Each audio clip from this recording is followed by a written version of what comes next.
تنم فرسودہ جاں پارا سے ہجراں یا رسول اللہ۔ السلام علیکم ورحمۃ اللہ وبرکاتہ۔ نحمدہ ونصلی ونسلم علی رسولہ الکریم، اما بعد۔ غیر معمولی کردار۔ حضور اقدس صلی اللہ علیہ وسلم کا زمانہ طفولیت ختم ہوا، جوانی کا زمانہ آیا، تو بچپن کی طرح آپ کی جوانی بھی عام لوگوں سے نرالی تھی۔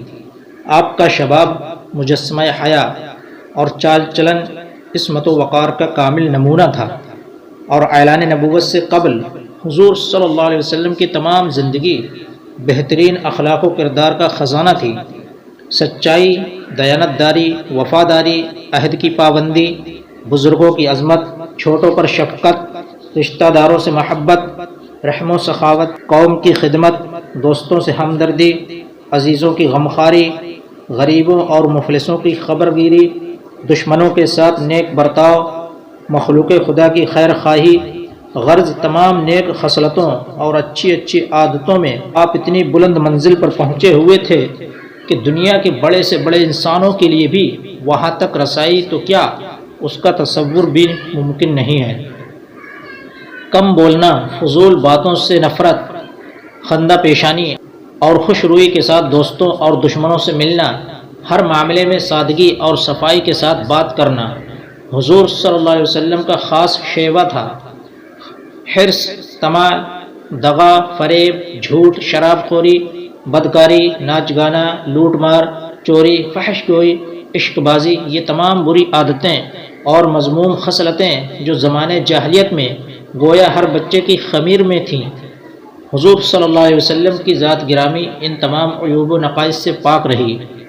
آپ کی راست بازی اور امانت و دیانت کا پورے عرب میں شہرہ تھا، اور مکہ کے ہر چھوٹے بڑے کے دلوں میں آپ کے برگزیدہ اخلاق کا اعتبار اور سب کی نظروں میں آپ کا ایک خاص وقار تھا۔ بچپن سے تقریباً 40 برس کی عمر شریف ہو گئی، لیکن زمانے جاہلیت کے ماحول میں رہنے کے باوجود تمام مشرکانہ رسوم اور جاہلانہ اطوار سے ہمیشہ آپ کا دامن عصمت پاک ہی رہا۔ مکہ شرک و بت پرستی کا سب سے بڑا مرکز تھا۔ خود خانہ کعبہ میں 360 بتوں کی پوجا ہوتی تھی۔ آپ کے خاندان والے ہی کعبہ کے متولی اور سجادہ نشین تھے، لیکن اس کے باوجود آپ نے کبھی بھی بتوں کے آگے سر نہیں جھکایا۔ غرض نزول وحی اور اعلان نبوت سے پہلے بھی آپ کی مقدس زندگی اخلاق حسنہ اور محاسن افعال کا مجسمہ اور تمام عیوب و نقائص سے پاک و صاف رہی۔ چنانچہ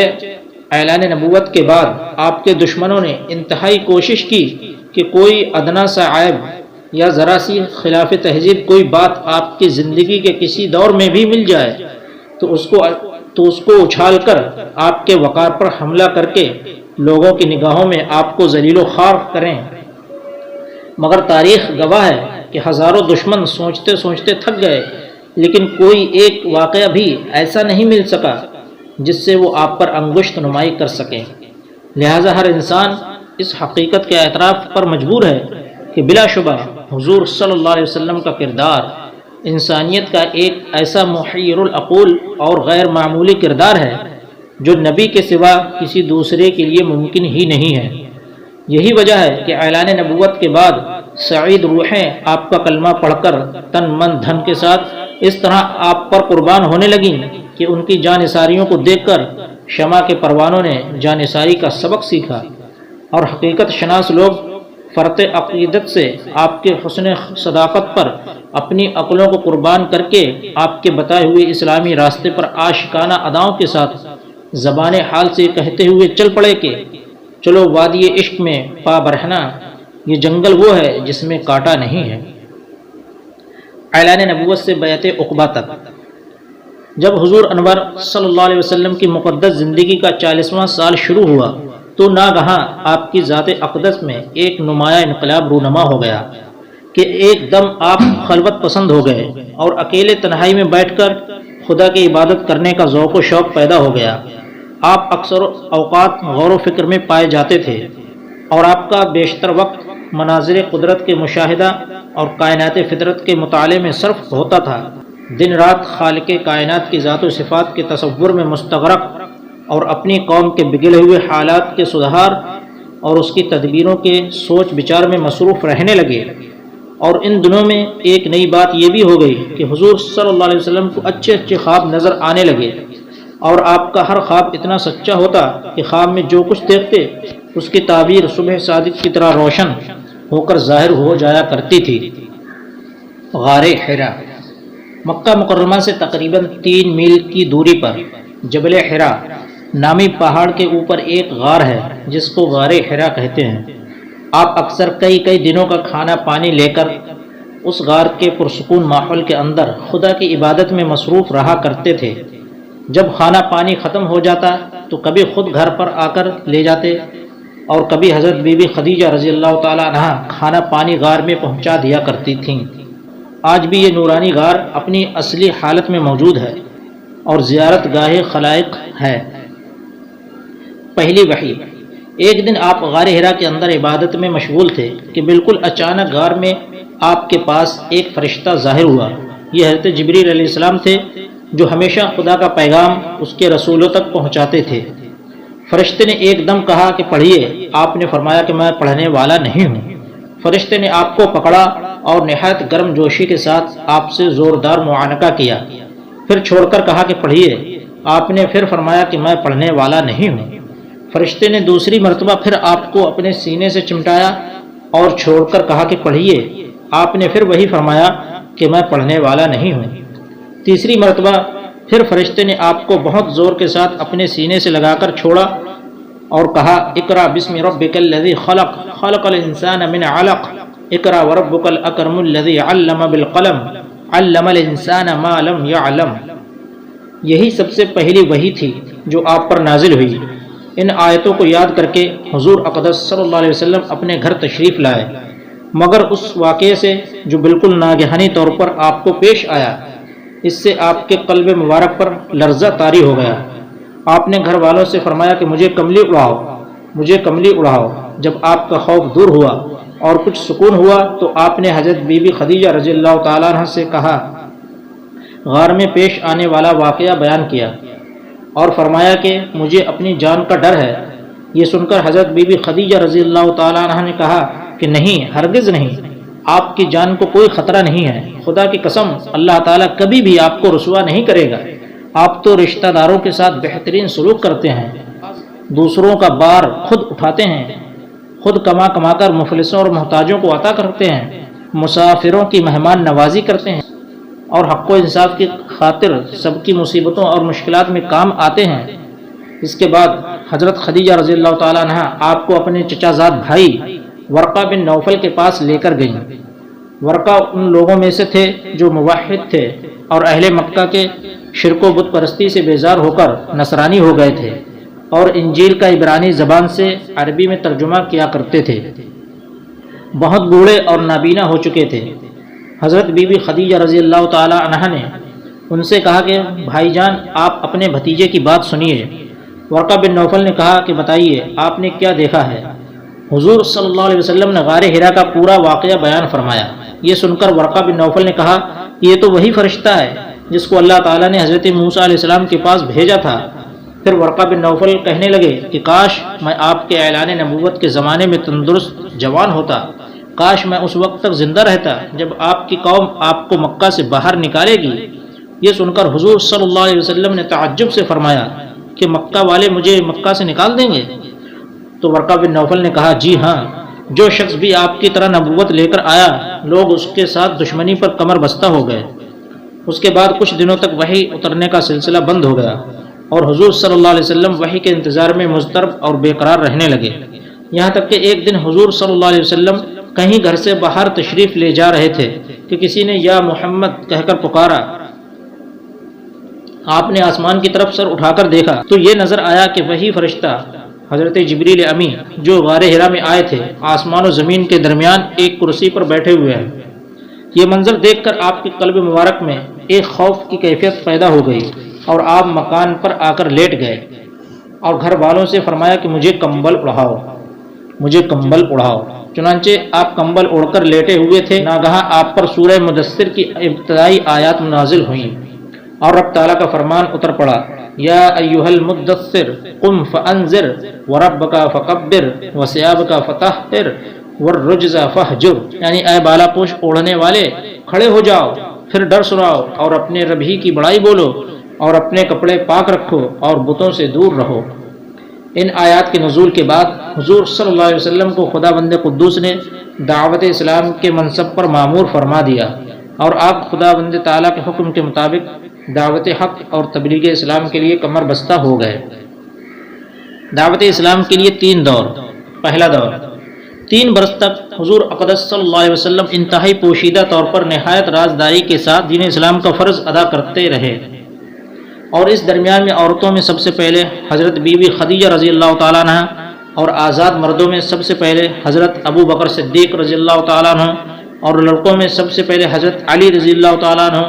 اور غلاموں میں سب سے پہلے حضرت زید بن حارثہ رضی اللہ تعالیٰ عنہ ایمان لائے۔ پھر حضرت ابو بکر صدیق رضی اللہ تعالیٰ عنہ کی دعوت و تبلیغ سے حضرت عثمان، حضرت زبیر بن عوام، حضرت عبد الرحمن بن عوف، حضرت سعید بن ابی وقاص، حضرت سعد بن ابی وقاص، حضرت طلحہ بن عبید اللہ رضی اللہ تعالیٰ عنہم بھی جلد ہی دامن اسلام میں آ گئے۔ پھر چند دنوں کے بعد حضرت ابو عبیدہ بن جراح اور حضرت ابو سلمہ عبداللہ بن عبد الاسد اور حضرت ارقم بن ارقم و حضرت عثمان بن مظعون اور ان کے دونوں بھائی حضرت قدامہ اور حضرت عبداللہ رضی اللہ تعالیٰ عنہم بھی اسلام میں داخل ہو گئے۔ پھر کچھ مدت کے بعد حضرت ابو ذر غفاری اور حضرت صہیب رومی و حضرت عبیدہ بن الحارث بن عبد المطلب اور سعید بن زید بن عمر بن نفیل اور ان کی بیوی فاطمہ بنت الخطاب، حضرت عمر رضی اللہ تعالیٰ عنہ کی بہن رضوان اللہ تعالیٰ مجمعین بھی اسلام قبول کر لیے، اور حضور کی چچی حضرت ام الفضل حضرت عباس بن عبد المطلب کی بیوی اور حضرت اسماء بنت ابو بکر بھی مسلمان ہو گئی۔ ان کے علاوہ دوسرے بہت سے مردوں اور عورتوں نے بھی اسلام لانے کا شرف حاصل کر لیا۔ واضح رہے کہ سب سے پہلے اسلام لانے والے جو سابقین اولین کے لقب سے سرفراز ہوئے، ان خوش نصیبوں کی فہرست پر نظر ڈالنے سے پتہ چلتا ہے کہ سب سے پہلے دامن اسلام میں آنے والے وہی لوگ ہیں جو فطرتاً نیک طبع اور پہلے ہی سے دین حق کی تلاش میں سرگرداں تھے، اور کفار مکہ کے شرک و بت پرستی اور مشرکانہ رسوم و جاہلیت سے متنفر و بیزار تھے۔ چنانچہ نبی برحق کے دامن میں دین حق کی تجلی دیکھتے ہی یہ نیک بخت لوگ پروانوں کی طرح شمع نبوت پر نثار ہونے لگے اور مشرف با اسلام ہو گئے۔ دوسرا دور 3 برس کی اس خفیہ دعوت اسلام میں مسلمانوں کی ایک جماعت تیار ہو گئی۔ اس کے بعد اللہ تعالیٰ نے اپنے حبیب صلی اللہ علیہ وسلم پر سورہ شورى کی آیت وَأَنذِرْ عَشِيرَتَكَ الْأَقْرَبِينَ نازل فرمائی، اور خدا بند تعالیٰ کا حکم ہوا کہ اے محبوب آپ اپنے قریبی خاندان والوں کو خدا سے ڈرائیے۔ تو حضور صلی اللہ علیہ وسلم نے ایک دن کوہ صفا کی چوٹی پر چڑھ کر یہ یا معاشر القریش کہہ کر قبیلہ قریش کو پکارا۔ جب سب قریش جمع ہو گئے تو آپ نے فرمایا کہ اے میری قوم، اگر میں تم لوگوں سے یہ کہہ دوں کہ اس پہاڑ کے پیچھے ایک لشکر چھپا ہوا ہے جو تم پر حملہ کرنے والا ہے، تو کیا تم لوگ میری بات کا یقین کر لو گے؟ تو سب نے ایک زبان ہو کر کہا کہ ہاں ہاں، ہم یقیناً آپ کی بات کا یقین کر لیں گے، کیونکہ ہم نے آپ کو ہمیشہ سچا اور امین ہی پایا ہے۔ آپ نے فرمایا کہ اچھا، تو پھر میں یہ کہتا ہوں کہ تم لوگوں کو عذاب الہی سے ڈرا رہا ہوں، اور اگر تم لوگ ایمان نہ لاؤ گے تو تم پر عذاب الہی اتر پڑے گا۔ یہ سن کر سب قریش، جن میں آپ کا چچا ابو لہب بھی تھا، سخت ناراض ہو کر سب کے سب چلے گئے اور حضور کی شان میں اول فول بکنے لگے۔ تیسرا دور اب وہ وقت آ گیا کہ اعلان نبوت کے 4تھے سال سورہ حجر کی آیت فَاصْدَعْ بِمَا تُؤْمَرْ نازل ہو گئی، اور حضرت حق جل شانہ نے یہ حکم فرمایا کہ اے محبوب آپ کو جو حکم دیا گیا ہے اس کو علی الاعلان بیان فرمائیے۔ چنانچہ اس کے بعد آپ اعلانیہ طور پر دین اسلام کی تبلیغ فرمانے لگے اور شرک و بت پرستی کی خلم خلا برائی بیان فرمانے لگے، اور تمام قریش بلکہ تمام اہل مکہ بلکہ پورا عرب آپ کی مخالفت پر کمر بستہ ہو گیا، اور حضور صلی اللہ علیہ وسلم اور مسلمانوں کی ایذا رسانیوں کا ایک طولانی سلسلہ شروع ہو گیا۔ رحمت عالم پر ظلم و ستم۔ کفار مکہ خاندان بنو ہاشم کے انتقام اور لڑائی بھڑک اٹھنے کے خوف سے حضور صلی اللہ علیہ وسلم کو قتل تو نہیں کر سکے، لیکن طرح طرح کی تکلیفوں اور ایذا رسانیوں سے آپ پر ظلم و ستم کا پہاڑ توڑنے لگے۔ چنانچہ سب سے پہلے تو حضور صلی اللہ علیہ وسلم کا کاہن، ساحر، شاعر، مجنون ہونے کا ہر کوچہ و بازار میں زوردار پروپیگنڈا کرنے لگے۔ آپ کے پیچھے شریر لڑکوں کا گول لگا دیا جو راستوں میں آپ پر بپتیاں کستے، گالیاں دیتے اور یہ دیوانہ ہے، یہ دیوانہ ہے، اس کا شور مچا مچا کر آپ کے اوپر پتھر پھینکتے۔ کبھی کفار مکہ آپ کے راستوں میں کانٹے بچھاتے، کبھی آپ کے جسم مبارک پر نجاست ڈال دیتے، کبھی آپ کو دھکا دیتے، کبھی آپ کی مقدس اور نازک گردن میں چادر کا پھندا ڈال کر گلا گھونٹنے کی کوشش کرتے۔ روایت ہے کہ ایک مرتبہ آپ حرم کعبہ میں نماز پڑھ رہے تھے کہ ایک دم سنگ دل کافر عقبہ بن ابی معید نے آپ کے گلے میں چادر کا پھندا ڈال کر اس زور سے کھینچا کہ آپ کا دم گھٹنے لگا۔ چنانچہ یہ منظر دیکھ کر حضرت ابو بکر صدیق رضی اللہ تعالیٰ عنہ بے قرار ہو کر دوڑ پڑے اور عقبہ بن ابی معید کو دھکا دے کر دفع کیا اور یہ کہا کہ کیا تم لوگ ایسے آدمی کو قتل کرتے ہو جو یہ کہتا ہے کہ میرا رب اللہ ہے؟ اس دھکا میں حضرت ابو بکر صدیق رضی اللہ تعالیٰ عنہ نے کفار کو مارا بھی اور کفار کی مار بھی کھائی۔ کفار آپ کے معجزات اور روحانی تاثیرات و تصورات کو دیکھ کر آپ کو سب سے بڑا جادوگر کہتے۔ جب حضور صلی اللہ علیہ وسلم قرآن شریف کی تلاوت فرماتے تو یہ کفار قرآن اور قرآن کو لانے والے جبریل اور قرآن کو نازل فرمانے والے اللہ تعالیٰ کو اور آپ کو گالیاں دیتے اور گلی کوچوں میں پہرا بٹھا دیتے کہ قرآن کی آواز کسی کے کان میں نہ پڑے، اور تالیاں پیٹ پیٹ کر اور سیٹیاں بجا بجا کر اس قدر شور و غل مچاتے کہ قرآن کی آواز کسی کو سنائی نہیں دیتی تھی۔ حضور صلی اللہ علیہ وسلم جب کہیں کسی عام مجمع میں یا کفار کے میلوں میں قرآن پڑھ کر سناتے یا دعوت ایمان کا واعظ فرماتے تو آپ کا چچا ابو لہب آپ کے پیچھے چلا چلا کر کہتا جاتا تھا کہ اے لوگو، یہ میرا بھتیجا جھوٹا ہے، یہ دیوانہ ہو گیا ہے، تم لوگ اس کی کوئی بات نہ سنو، معاذ اللہ۔ ایک مرتبہ حضور صلی اللہ علیہ وسلم ذو المجاز کے بازار میں دعوت اسلام کا واعظ فرمانے کے لیے تشریف لے گئے اور لوگوں کو کلمہ حق کی دعوت دی تو ابو جہل آپ پر دھول اڑاتا جاتا تھا اور کہتا تھا کہ اے لوگو، اس کے فریب میں مت آنا، یہ چاہتا ہے کہ تم لوگ لات و عزیٰ کی عبادت چھوڑ دو۔ اسی طرح ایک مرتبہ جبکہ حضور صلی اللہ علیہ وسلم حرم کعبہ میں نماز پڑھ رہے تھے، عین حالت نماز میں ابو جہل نے کہا کہ کوئی ہے جو آل فلاں کے ذبح کیے ہوئے اونٹ کی اوجڑی لا کر سجدے کی حالت میں ان کے کندھوں پر رکھ دے۔ یہ سن کر عقبہ بن ابی معید کافر اٹھا اور اس اوجڑی کو لا کر حضور صلی اللہ علیہ وسلم کے دوش مبارک پر رکھ دیا۔ حضور صلی اللہ علیہ وسلم سجدے میں تھے، دیر تک اوجڑی کندھے اور گردن پر پڑی رہی اور کفار ٹھٹا مار مار کر ہنستے رہے اور مارے ہنسی کے ایک دوسرے پر گر پڑتے تھے۔ حضرت بی بی فاطمہ رضی اللہ تعالیٰ عنہ جو ان دنوں ابھی کمسن لڑکی تھیں، آئیں اور ان کافروں کو برا بھلا کہتے ہوئے اس اوجڑی کو آپ کے دوش مبارک سے ہٹا دیا۔ حضور صلی اللہ علیہ وسلم کے قلب مبارک پر کفار قریش کی اس شرارت سے انتہائی صدمہ گزرا اور نماز سے فارغ ہو کر 3 مرتبہ یہ دعا مانگی، اللہم علیک بقریش، اے اللہ تو قریش کو اپنی گرفت میں پکڑ لے۔ پھر ابو جہل، عتبہ بن ربیعہ، شیبہ بن ربیعہ، ولید بن عتبہ، امیہ بن خلف، عمارہ بن ولید کا نام لے کر دعا مانگی کہ الہی تو ان لوگوں کو اپنی گرفت میں لے لے۔ حضرت عبداللہ بن مسعود رضی اللہ تعالیٰ عنہ فرماتے ہیں کہ خدا کی قسم میں نے ان سب کافروں کو جنگ بدر کے دن دیکھا کہ ان کی لاشیں زمین پر پڑی ہوئی ہیں، پھر ان سب کفاروں کی لاشوں کو نہایت ذلت کے ساتھ گھسیٹ کر بدر کے ایک گڈھے میں ڈال دیا گیا، اور حضور صلی اللہ علیہ وسلم نے فرمایا کہ ان گڈھے والوں پر خدا کی لعنت ہے۔ چند شریر کفار جو کفار مکہ حضور صلی اللہ علیہ وسلم کی دشمنی اور ایذا رسانی پر بہت زیادہ سرگرم تھے، ان میں سے چند شریروں کے نام یہ ہیں: ابو لہب، ابو جہل، اسود بن عبد یغوث، حارث بن قیس بن عدی، ولید بن مغیرہ، ابی بن خلف، ابو قیس بن فاکہہ، عاص بن وائل، نضر بن حارث، منبہ بن الحجاج، زہیر بن ابی امیہ، صائب بن سیفی، عدی بن حمرہ، اسود بن عبد الاسد، عاص بن سعید بن عاص بن ہاشم، عقبہ بن ابی معید، حاکم بن ابی العاص، یہ سب کے سب حضور رحمت عالم صلی اللہ علیہ وسلم کے پڑوسی تھے، اور ان میں سے اکثر بہت ہی مالدار اور صاحب اقتدار تھے، اور دن رات سرور کائنات صلی اللہ علیہ وسلم کی ایذا رسانی میں مصروف کار رہتے تھے۔ مسلمانوں پر مظالم۔ حضور رحمت عالم صلی اللہ علیہ وسلم کے ساتھ ساتھ غریب مسلمانوں پر بھی کفار مکہ نے ایسے ایسے ظلم و ستم کے پہاڑ توڑے کہ مکہ کی زمین بلبلا اٹھی۔ یہ آسان تھا کہ کفار مکہ ان مسلمانوں کو دم زدن میں قتل کر ڈالتے، مگر اس سے ان کافروں کے جوش انتقام کا نشہ نہیں اتر سکتا تھا، کیونکہ کفار اس بات میں اپنی شان سمجھتے تھے کہ ان مسلمانوں کو اتنا ستاؤ کہ وہ اسلام کو چھوڑ کر پھر شرک و بت پرستی کرنے لگیں۔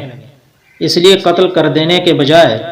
کفار مکہ مسلمانوں کو طرح طرح کی سزاؤں اور ایذا رسانیوں کے ساتھ ساتھ ستاتے تھے،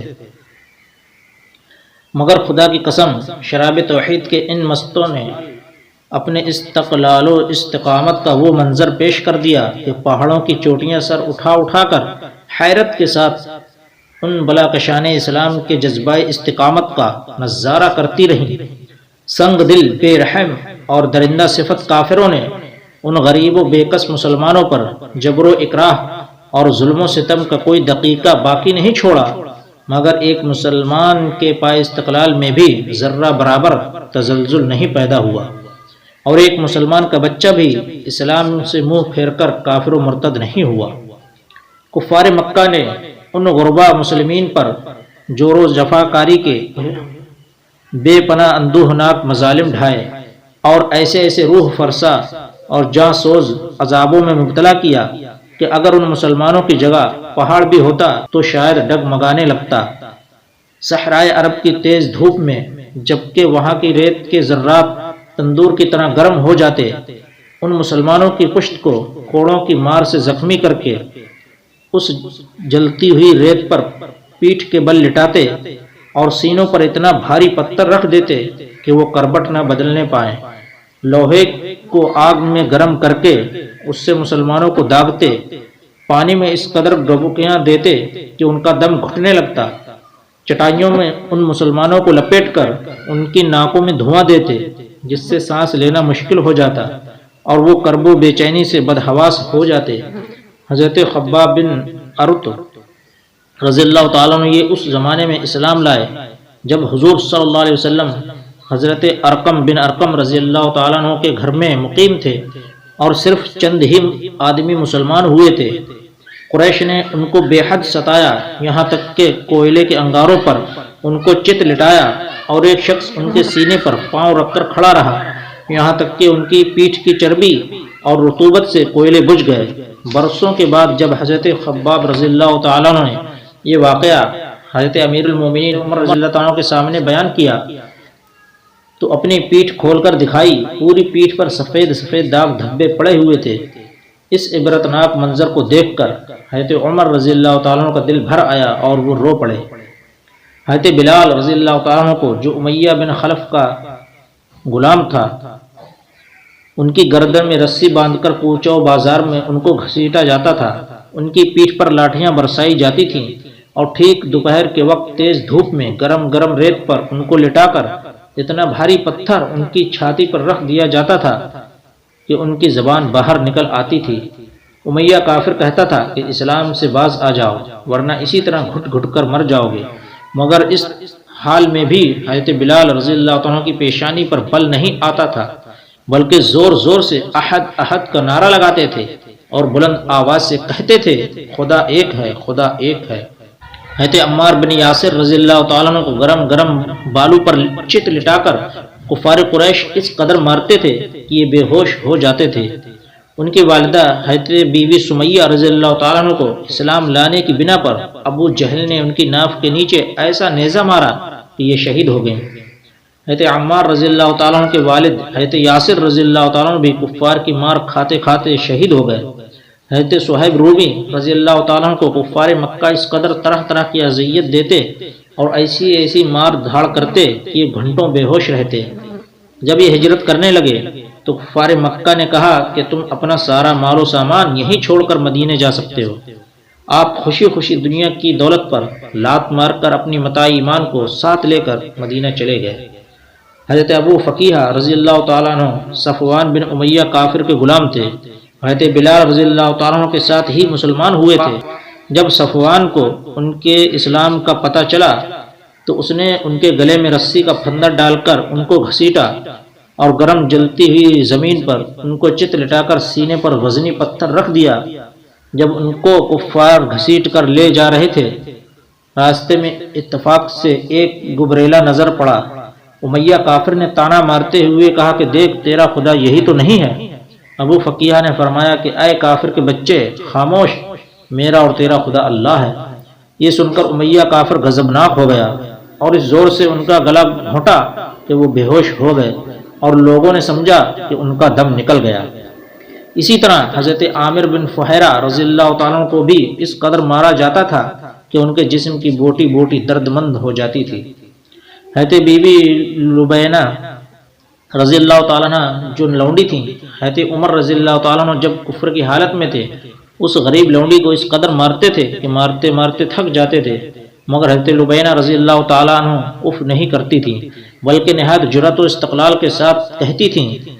کہ اے عمر، اگر تم خدا کے سچے رسول پر ایمان نہیں لاؤ گے تو خدا تم سے ضرور اس کا انتقام لے گا۔ حضرت زنیرہ رضی اللہ تعالیٰ عنہ حضرت عمر رضی اللہ تعالیٰ عنہ کے گھرانے کی باندھی تھیں، یہ مسلمان ہو گئیں تو ان کو اس قدر کافروں نے مارا کہ ان کی آنکھیں جاتی رہیں، مگر خداوند قدوس نے حضور اقدس صلی اللہ علیہ وسلم کی دعا سے پھر ان کی آنکھوں میں روشنی عطا فرما دی، تو مشرکین کہنے لگے کہ یہ محمد صلی اللہ علیہ وسلم کے جادو کا اثر ہے۔ اسی طرح حضرت بی بی نہدیہ، حضرت بی بی ام عبیس رضی اللہ عنہما بھی باندیاں تھیں۔ اسلام لانے کے بعد کفار مکہ نے ان دونوں کو طرح طرح کی تکلیفیں دے کر بے پناہ اذیتیں دیں، مگر یہ اللہ والیاں صبر و شکر کے ساتھ ان بڑی بڑی مصیبتوں کو جھیلتی رہیں، مگر اسلام سے ان کے قدم نہیں ڈگمگائے۔ حضرت غار یار مصطفیٰ ابو بکر صدیق باصفا رضی اللہ تعالیٰ عنہ نے کس طرح اسلام پر اپنی دولت نثار کی، اس کی ایک جھلک یہ ہے کہ آپ نے ان غریب و بے کس مسلمانوں میں سے اکثر کی جان بچائی۔ آپ نے حضرت بلال و عامر بن فہیرہ و ابو فقیہ و لبینہ و زنیرہ و نہدیہ و ام عبیس رضی اللہ عنہما، ان تمام غلاموں کو بڑی بڑی رقمیں دے کر خریدا اور سب کو آزاد کر دیا اور ان مظلوموں کو کافروں کی ایذاؤں سے بچا لیا۔ حضرت ابو ذر غفاری رضی اللہ تعالیٰ عنہ جب دامن اسلام میں آئے تو مکہ میں ایک مسافر کی حیثیت سے کئی دن تک حرم کعبہ میں رہے۔ یہ روزانہ زور زور سے چلا چلا کر اپنے اسلام کا اعلان کرتے تھے اور روزانہ کفار قریش ان کو اس قدر مارتے تھے کہ یہ لہو لہان ہو جاتے تھے، اور ان دنوں میں آب زمزم کے سوا ان کو کچھ بھی کھانے پینے کو نہیں ملا۔ واضح ہے کہ کفار مکہ کا یہ سلوک صرف غریبوں اور غلاموں ہی تک محدود نہیں تھا، بلکہ اسلام لانے کے جرم میں بڑے بڑے مالداروں اور رئیسوں کو بھی ان ظالموں نے نہیں بخشا۔ حضرت ابو بکر صدیق رضی اللہ تعالیٰ عنہ جو شہر مکہ کے ایک متمول اور ممتاز معززین میں سے تھے، مگر ان کو بھی حرم کعبہ میں کفار قریش نے اس قدر مارا کہ ان کا سر خون سے لت پت ہو گیا۔ اسی طرح حضرت عثمان غنی رضی اللہ تعالیٰ عنہ جو نہایت مالدار اور صاحب اقتدار تھے، جب یہ مسلمان ہوئے تو غیروں نے نہیں بلکہ خود ان کے چچا نے ان کو رسیوں میں جکڑ کر خوب مارا۔ حضرت زبیر بن عوام رضی اللہ تعالیٰ عنہ بڑے رعب دار اور دبدبے کے آدمی تھے، مگر انہوں نے جب اسلام قبول کیا تو ان کے چچا ان کو چٹائی میں لپیٹ کر ان کی ناک میں دھواں دیتے تھے، جس سے ان کا دم گھٹنے لگتا تھا۔ حضرت عمر رضی اللہ تعالیٰ عنہ کے چچا زاد بھائی اور بہنوئی حضرت سعید بن زید رضی اللہ تعالیٰ عنہ کتنے جاہ و اعزاز والے رئیس تھے، مگر جب ان کے اسلام کا حضرت عمر رضی اللہ تعالیٰ عنہ کو پتہ چلا تو ان کو رسی میں باندھ کر مارا، اور ساتھ ہی حضرت عمر رضی اللہ تعالیٰ عنہ نے اپنی بہن حضرت بی بی فاطمہ بنت خطاب کو بھی اس زور سے تھپڑ مارا کہ ان کے کان کے آویزے گر پڑے اور چہرے پر خون بہہ نکلا۔ السلام علیکم دوستو، اگر آپ لوگوں کو ہماری یہ صحیح نہ تمام پسند آئے تو ہمارے چینل کو سبسکرائب، لائک اور شیئر ضرور کریں۔